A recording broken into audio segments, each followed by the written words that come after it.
박수를 돌리겠습니다. 아멘. 감사합니다. 우리 함께 신앙 고백하겠습니다. 주는 그리스도시요 살아계신 하나님의 아들이십니다. 아멘.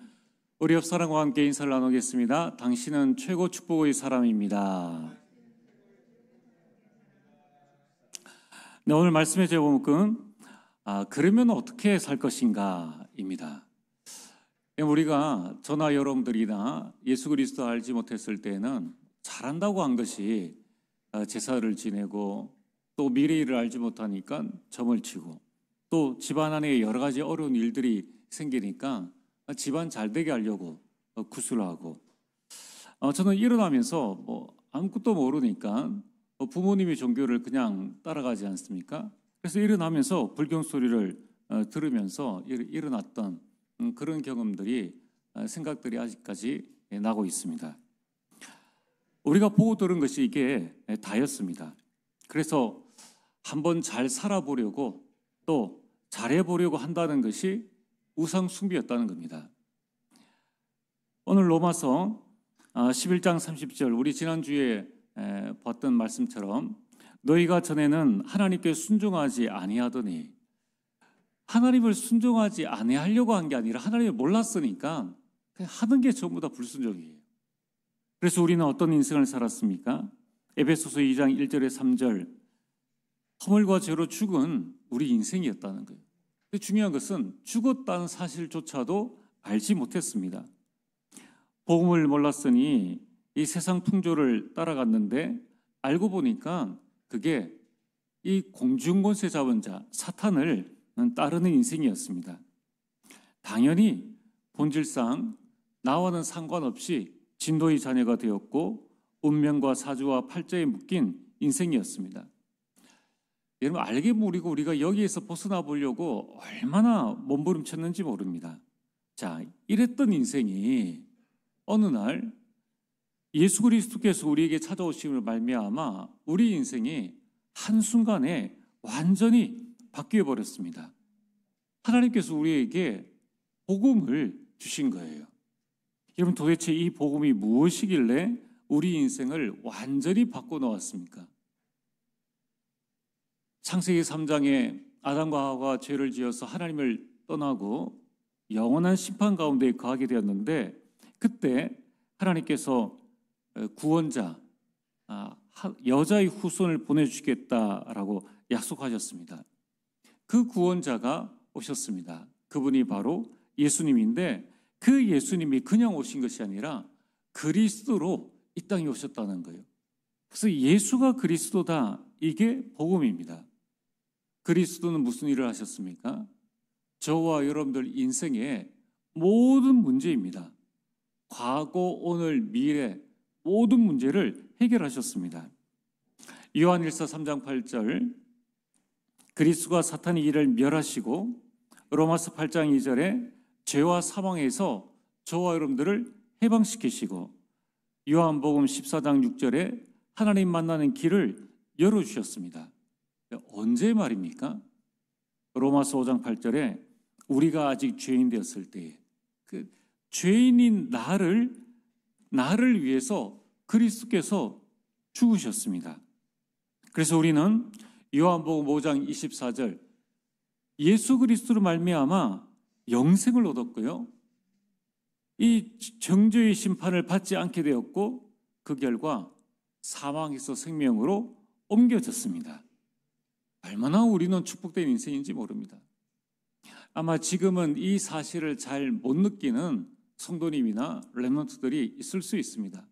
그러나 이제 나중에 우리가 이 땅 떠나는 날 천국 가보면은 우리에게 주신 축복들이 이만큼 컸는데 내가 이걸 모르고 살았구나라고 이제 땅을 치면서 후회할 날이 온다는 겁니다. 그러니까 지금 깨닫는 게 은혜예요. 지금 우리가 이 축복을 아는 것이 가장 큰 축복입니다. 여러분 우리는 그리스도 안에 있는 어마어마한 축복을 받았습니다. 하나님께서 그리스도 안에 있는 모든 축복을 우리에게 아낌없이 주셨는데 요한복음 1장 12절 우리를 하나님의 자녀 삼아주셨습니다.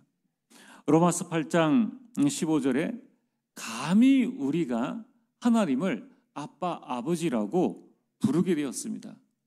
그것은 우리는 하나님의 자녀가 되었을 뿐만 아니라 하나님의 상속자로 우리가 부름받았는 거예요. 자, 이 사실을 안다면은 우리는 이 땅에서의 나의 형편을 보지 않습니다. 이제 오직 하나님을 바라볼 수밖에 없죠.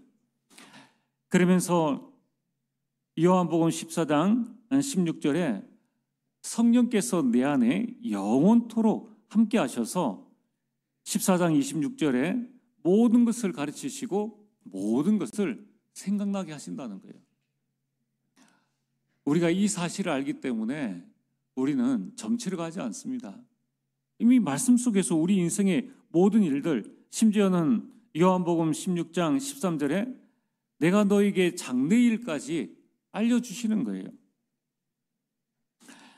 그래서 빌립보 2장 13절 말씀처럼 하나님의 기쁘신 뜻을 이루기 위해서 하나님께서 우리에게 소원을 주시고 우리 가운데 행하신다는 거예요. 이런 하나님께서 나에게 주신 인명계약은 나를 통하여서 하나님의 뜻을 이루기 위해 주신 하나님의 소원이에요. 그것을 하나님께서 행하신다는 거예요. 하나님께서 우리 인생을 완전히 책임지십니다. 그래서 우리는 그리스도로 말미암아 저와 여러분들은 완전 축복의 인생으로 바뀌었습니다. 자, 여러분들이 이 사실을 정말로 우리가 안다면은 우리는 이런 질문을 하게 됩니다. 그러면 지금부터 어떻게 살아야 되나?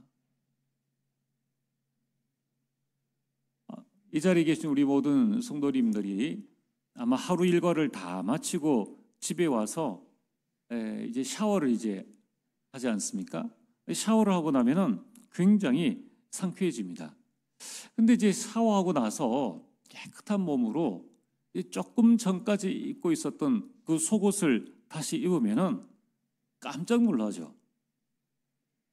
직장 가서 이 샤워하기 전까지에는 뭐 무슨 냄새가 나는지 전혀 확인을 못 하는데 샤워하고 나서 이제 옷을 입으니까 이 옷에서 냄새가 난다는 것을 알게 됩니다.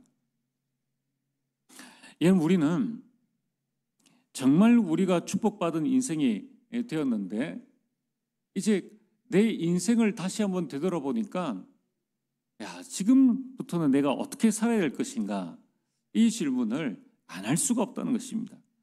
자, 오늘 구원받은 여러분들은 지금부터 어떤 인생을 살아야 합니까? 첫 번째, 하나님의 뜻을 분별해야 합니다. 지금 우리가 로마서 1장부터 11장까지 우리가 지난주까지는 복음이 도대체 무엇인가, 그리고 그리스도께서 우리에게 행하신 일과 그리스도로 말미암아 우리가 어떻게 변화되어졌는가 하는 부분들을 말씀을 들었습니다. 이제 12장부터는 그리스도인으로서 어떻게 살아야 될 것인가에 대한 말씀을 하고 있습니다. 첫 번째가 뭡니까? 오늘 로마서 12장 1절에 보면은 2절에 이렇게 말씀하고 있습니다. 너희는 이 세대를 본받지 말고 오직 마음을 새롭게 함으로 변화를 받아 하나님의 선하시고 기뻐하시고 온전하신 뜻이 무엇인지 분별하도록 하라. 이러면 하나님의 뜻을 잘 분별해야 되는 거예요. 이러면 하나님의 뜻은 무엇입니까? 하나님의 선하시고 기뻐하시고 온전하신 뜻은 영혼을 구원하는 전도와 선교요, 그리고 이 일에 우리를 증인으로 세우시는 것이 하나님의 뜻입니다. 한마디로 복음 전파입니다. 그래서 우리는 하나님의 뜻을 분별하기 위해서 오직 하나님 중심이 되어야 합니다. 오직 성경 중심이 되어야 하고 오직 교회 중심이어야 합니다. 여러분, 하나님은 한 분이시니 하나님 중심으로 사는 것은 당연합니다. 또 성경도 한 권이기 때문에 당연히 성경 중심으로 사는 것은 이견이 없습니다. 그러면 교회 중심이란 무엇일까요? 여러분, 연약한 초대교회가 하나님께 쓰임받을 수밖에 없었던 이유는 철저하게 하나님과 성경을 바탕으로 교회 중심으로 모였기 때문입니다. 사도행전 1장 14절에 초대교회 120명의 성도들이 더불어 마음을 같이하여 기도에 힘썼습니다. 120명이 다 함께 마음을 같이 했는데 세계를 변화시킨 역사가 일어난 거예요.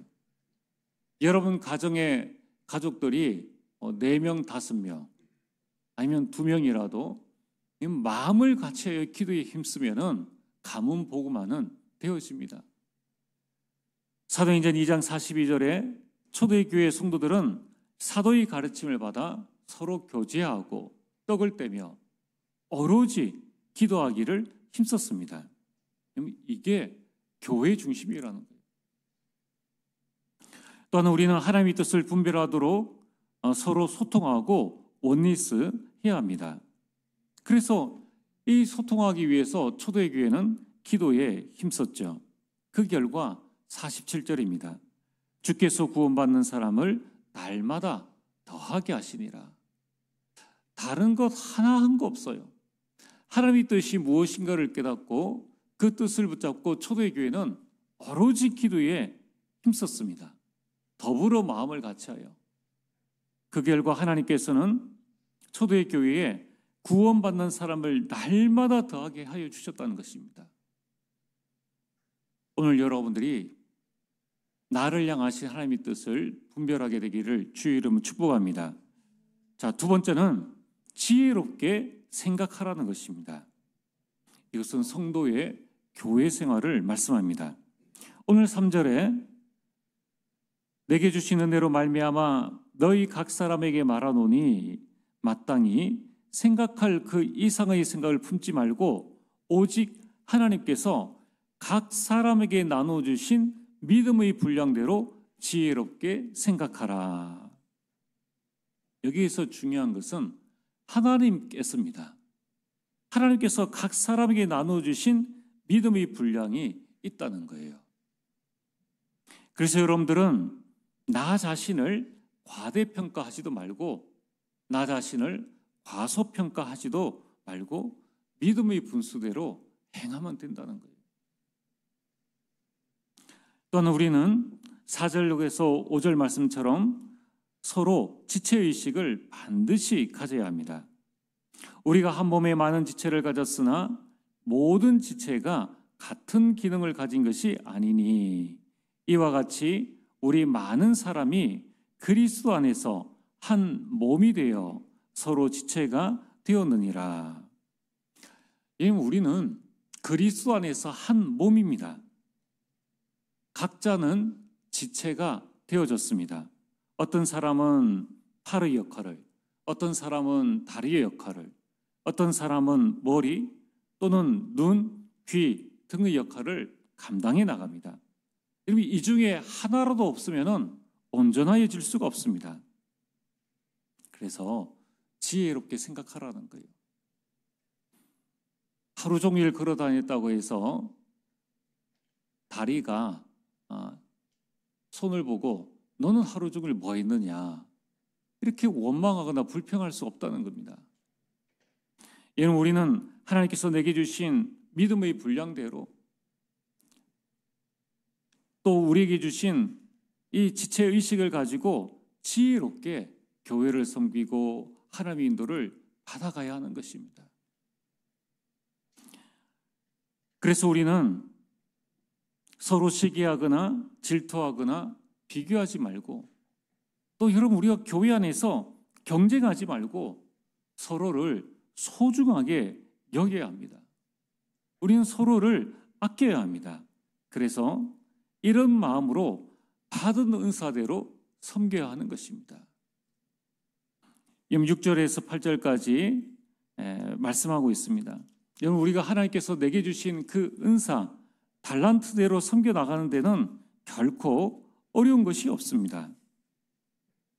오늘 6절에서 이 8절에 우리에게 주신 은혜대로 받은 은사가 각각 다르니 혹 예언이면 믿음의 분수대로 혹 섬기는 일이면 섬기는 일로, 혹 가르치는 자면 가르치는 일로, 혹 위로하는 자면 위로하는 일로, 구제하는 자는 성실함으로, 다스리는 자는 부지런함으로, 긍휼을 베푸는 자는 즐거움으로 할 것이니라.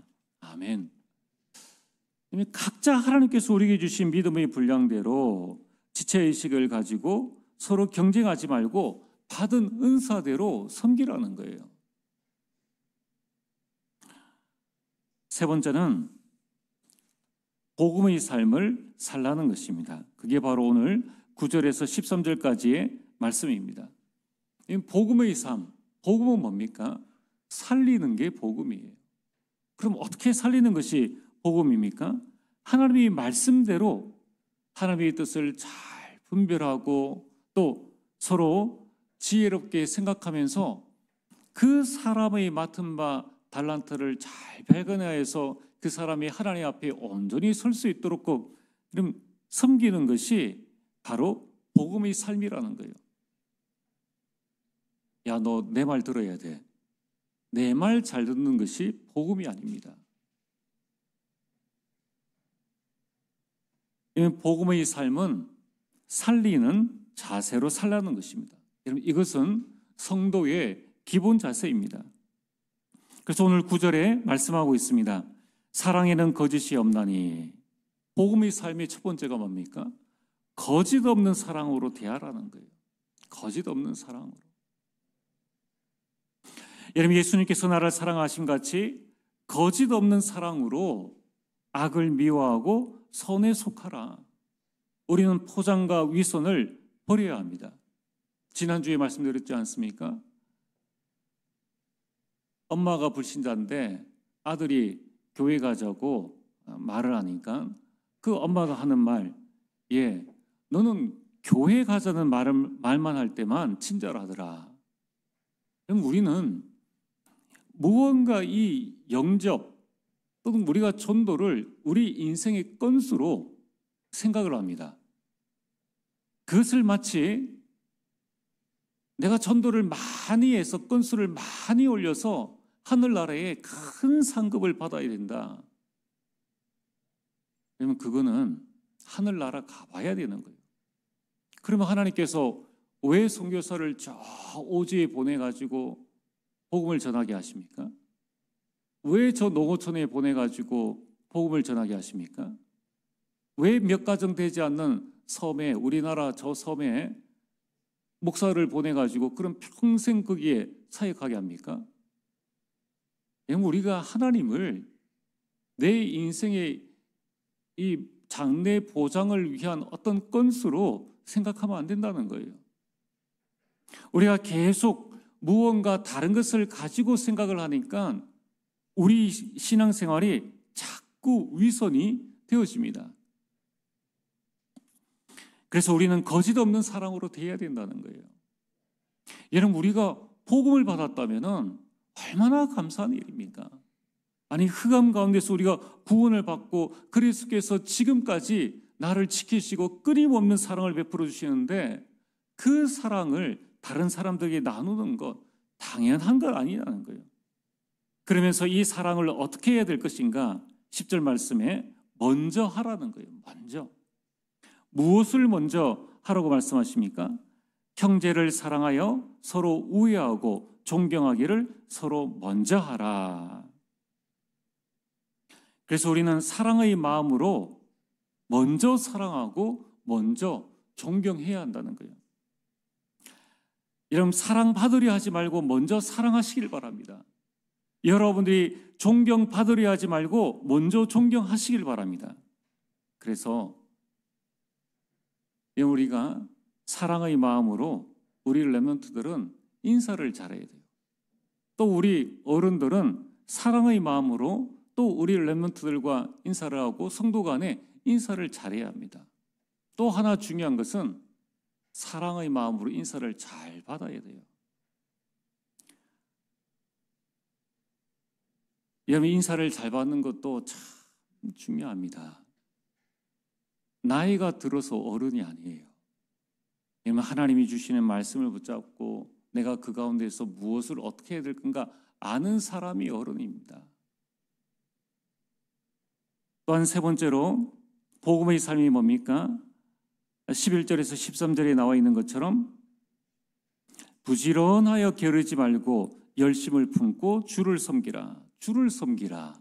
자, 주를 섬긴다는 것은 뭡니까? 보이지 않는 예수님을, 보이지 않는 하나님을 어떻게 섬기냐는 거예요. 주를 섬기듯 하라는 것입니다. 무엇을 말입니까? 오늘 11절 말씀처럼 부지런히 열심히 섬기라. 여러분, 직분자들은 대접받으려 하지 말아야 합니다. 교회에 참 이 사단의 말이 뭐냐면은 섭섭하다는 거예요. 뭐가 그렇게 섭섭합니까? 여러분, 우리는 정말 해야 할 말, 안 할 말을 가려서 가지고 있어야 되는 거예요. 우리가 교회 안에서 여러분들을 섭섭하게 하려고 하는 사람이 어디 있느냐는 거예요. 아니, 우리가 그리스도의 사랑만 생각해도 너무나 감사한데 무엇이 부족해가지고 섭섭하다만을 감히 교회에서 하느냐는 거예요. 얼마나 자기중심적인 말입니까? 우리는 12절 말씀처럼 소망을 가지고 즐거워하면서 섬기고 환난 속에서도 인내하면서 섬기고 기도에 항상 힘쓰면서 섬겨야 하는 거예요. 우리가 섬김을 할 때에 어떤 사람은 막 불평을 하면서 합니다. 나는 이만큼 하는데 왜 저 사람은 저만큼 안 해? 그럴 것 같으면 하지 마세요.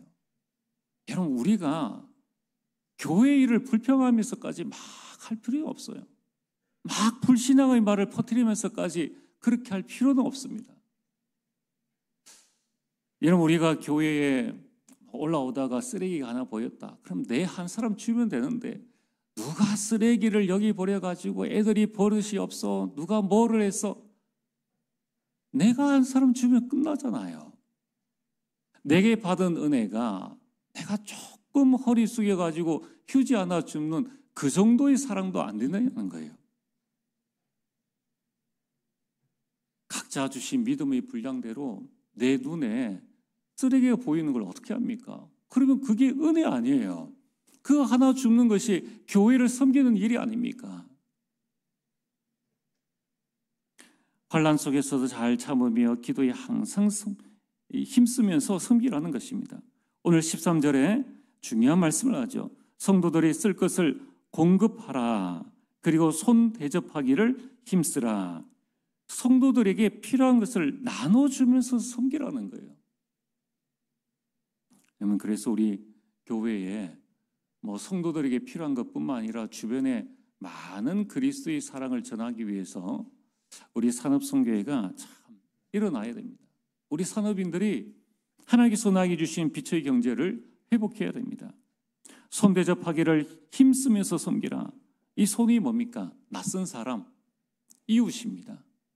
손님 대접하기를 힘쓰면서 섬기라는 거예요. 교회를 찾아오는 사람, 그 사람에게 여러분 잘 섬기라는 것입니다.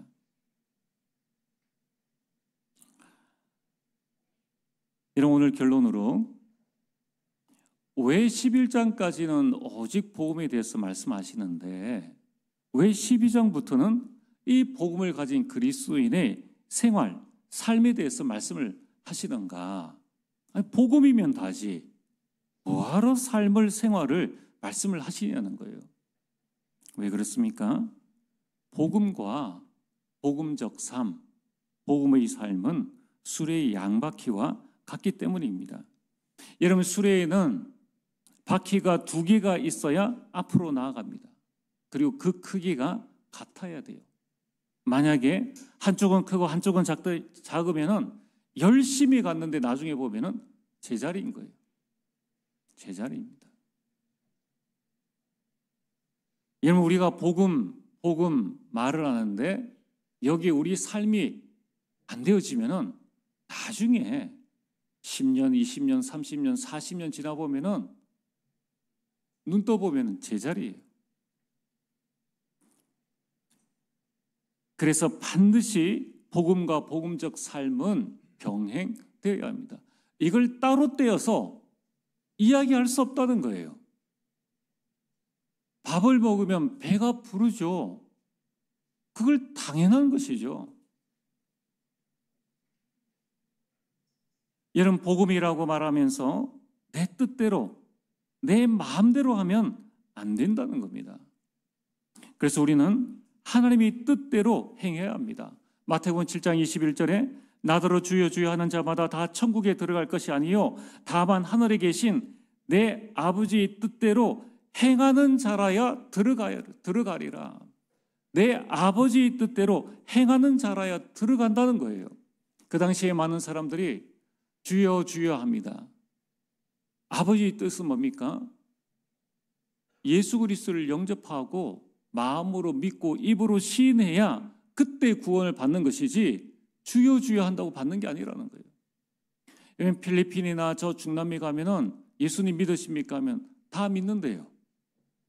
그래서 예수님 영접했습니까 하면 그건 안 했대요. 그럼 영접하시겠습니까 하면 안 한대요. 그러면은 하나님의 뜻대로 행한 것입니까? 안 행하는 것입니까? 입으로만 주여 주여 하는 거예요. 하늘에 계신 내 아버지의 뜻대로 행해야 여러분 가정에, 여러분 현장에 하나님의 나라가 임하는 것입니다. 여러분, 우리는 하나님의 말씀대로 행해야 하는 것입니다. 마태복음 7장 24절에 그러므로 누구든지 나의 이 말을 듣고 행하는 자는 그 집을 반석 위에 지은 지혜로운 사람 같으리니. 그렇잖아요. 말씀을 듣고 행하는 사람이 지혜로운 사람이다. 어느 만큼 지혜로운 사람이냐? 반석 위에 집을 짓는 사람처럼 지혜로운 사람이다. 26절에 나의 이 말을 듣고 행하지 아니하는 자는 그 집을 모래 위에 지은 어리석은 사람 같으리니. 이 귀한 말씀을 듣고도 행하지를 않는 거예요. 얼마나 어리석습니까? 어느 정도로 어리석은가? 집을 모래 위에 지어요. 그런 어리석은 사람이 어디 있느냐는 거예요. 여러분, 우리는 이제 믿음으로 행해야 합니다. 야고보 2장 20절 행함이 없는 믿음은 헛것이다. 26절에 행함이 없는 믿음은 죽은 것이다. 그래서 사도 바울이 이 복음을 11장까지 지속적으로 말씀하고 난 다음에 이제 복음의 삶에 대해서 말씀하고 있습니다. 사실은 이 정도가 아니에요. 바울 서신서 모든 것은 교회의 문제에 대한 바울의 답을 말씀하고 있는 겁니다. 갱신해야 될 것을 말씀하고 있다는 거예요.